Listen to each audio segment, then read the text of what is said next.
Hey everybody, and welcome to Lex's World and an update on the Plain Water Grow. And today we're really going to get into this and tell you guys how it's been going, what some of the struggles have been, and my overall opinion on growing with only plain water and nothing else whatsoever. But first, let me give you the tour of the tent as it sits now, because we've done a little bit of reshuffling and you may be confused from the last update. So yeah, we're 13 days into flowering. We got 3 strains on the go. And first in the back here, we have blueberries. This is one of our blueberries. This is another one of our blueberries. Both are very bushy and branchy and overall are looking quite good, and they're developing quite quickly in terms of buds. Also, we have a third blueberry way at the front here. This fellow, for whatever reason, it was just a bit more of a runt compared to the other blueberries, even though it sprouted at the same time. So yeah, it's just at the front here because that's where the littler plants are. Meanwhile, back here, all these colas and these really thin fan leaves, they all belong to one plant. There's the pot right in the center, and this is actually our triple X OG Kush. At one moment we had 2 of them, but one turned out to be a male. This is the female, and it's handled the plain water grow quite well.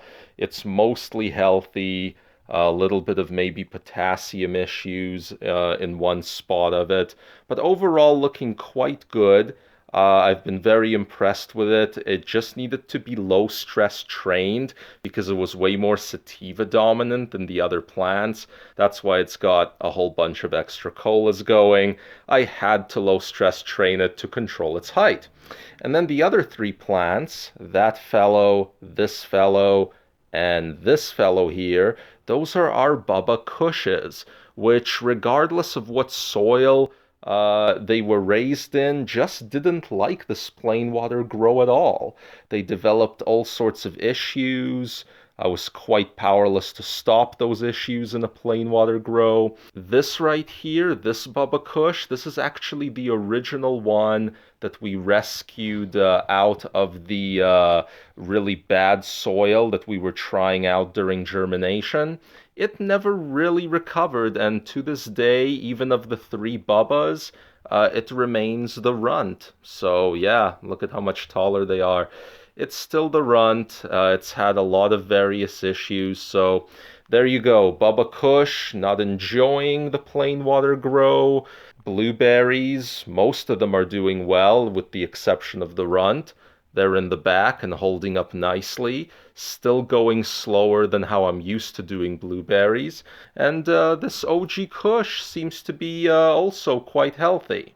Okay, so that's the tour of our tent. So now you guys may be wondering, how do I feel about plain water growing so far? Well, honestly, I don't like it. I can understand why most people do not do it. Vegetative phase on these went on for 60 days. That is a long time in my book, but the plants were still fairly small, so I decided to just end it, because at that point I'd seen enough as far as vegetative. Some of the slow growth early on can be explained with the troubles we had with the soil, how we initially tried a blank slate type of medium, and it was just too hardcore for plain water growing, so we had to sort of upgrade to a plain potting soil. But some of the slowdown just comes down to using no nutrients. Even during the later days of vegetative, when the plants often seemed nice and perky and healthy, to my eye, they were still growing way slower than what I was used to being a person who normally fertilizes. And I've really stuck to plain water. I haven't even added what I consider to be really basic additives that I use more often than not and consider to be relatively organic, such as chicken manure during vegetative phase or unsulfured molasses for flowering phase. I'll link to both of those down in the video description, by the way, in case you want to add them to your plants. But yeah, as you guys can see, there were also various deficiencies that appeared, phosphorus deficiencies, other things, nitrogen deficiencies during vegetative phase. And yeah, I felt kind of powerless, like I had no way to treat them. Could just kind of watch and hope that just keeping the atmospheric conditions good enough, that based on that, the plants would survive. Interestingly, they did survive, so yeah, growing with plain water is a sort of powerless feeling.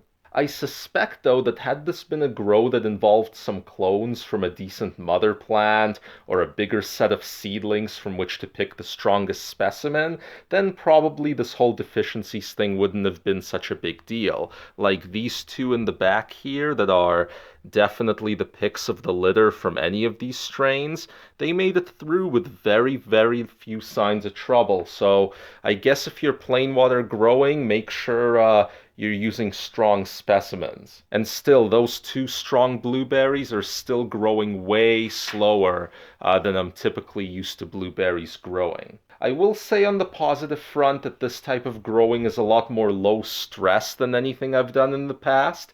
Waterings are so casual and fast, I feel like I rarely see the plants and I have to kind of remind myself when the last watering was. So that's definitely a plus. And of course, there's no money being spent on nutrients.